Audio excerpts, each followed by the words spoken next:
We want to help you identify any energy leaks that you have in your business. And I like to think about business in like energetic terms, because business isn't, as you know, only about money, right? And money is like one form of energy. There's other forms of energy. There's your time that you're putting into your business. There's like business assets that you're building in terms of your brand and your reputation.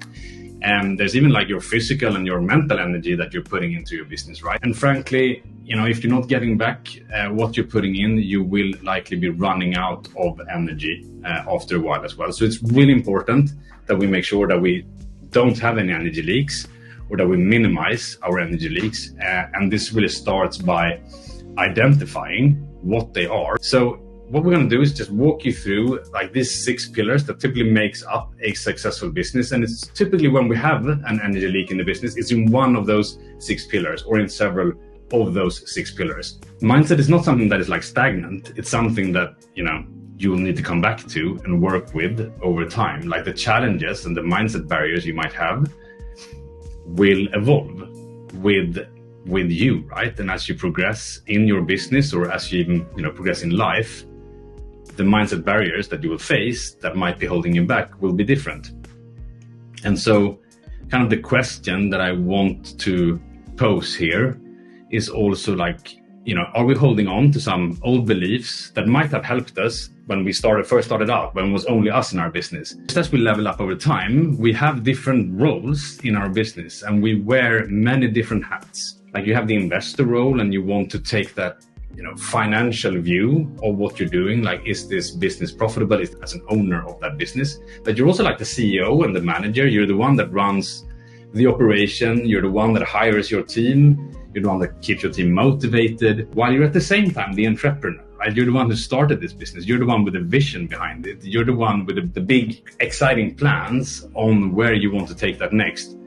And it's not uncommon as well that you're also the service provider and that you're working in that business with clients every day. And I don't know about you, but for me, it can be very hard sometimes to switch between those, because it requires a different level of thinking. The service that you provide, the experience you give your clients is the core of your business. Clients rebooking, right? This is quite possibly your most direct method of assessing whether or not your client experience is really making an impact.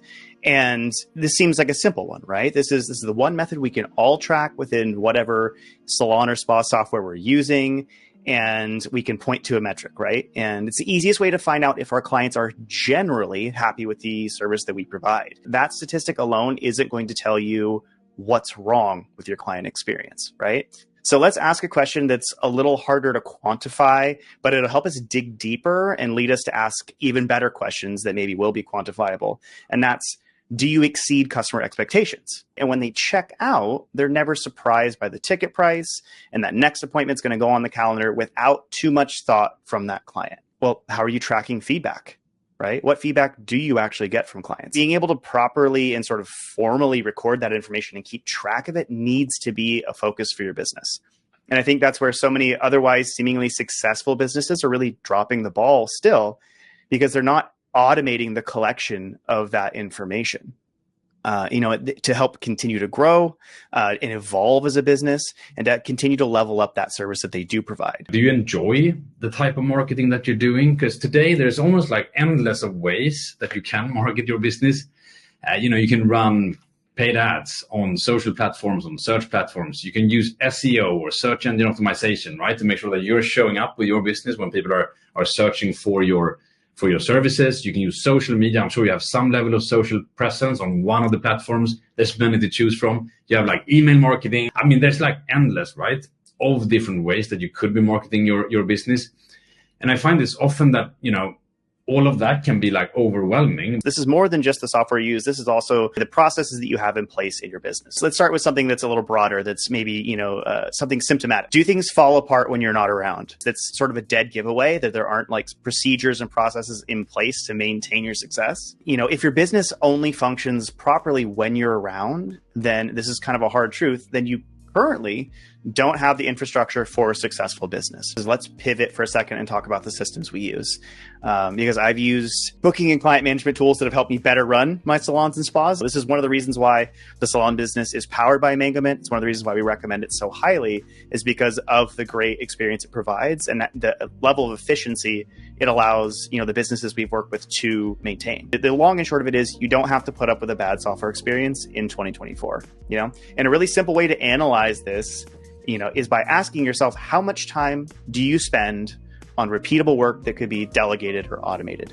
We can't really talk about leveling up your business without talking about the most important piece of your business, which is your culture and your team. Let's talk about, what's the knowledge level of your team? And this applies across your entire team, right? Whether it's your stylists, your estheticians, or your front desk staff or management, are they highly qualified? Do they have years of experience? Or are you working with maybe newer service professionals that are still building their clientele, right? Because this is going to make a huge difference in how you build them and continue to build them as time goes on. Also, I think we need to ask ourselves a really important question, and that's, is your current team excited to work toward your purpose and your vision, right? Because all the training in the world isn't going to make much of a difference if your team doesn't believe in the mission for your business. Profit is typically that excess energy, right? That we're creating in our business when we're getting more back. That comes in the form of profit. When we looked at the different roles as well earlier, when we look at the finances, this is really when you come in as that investor. Some of the thought starters or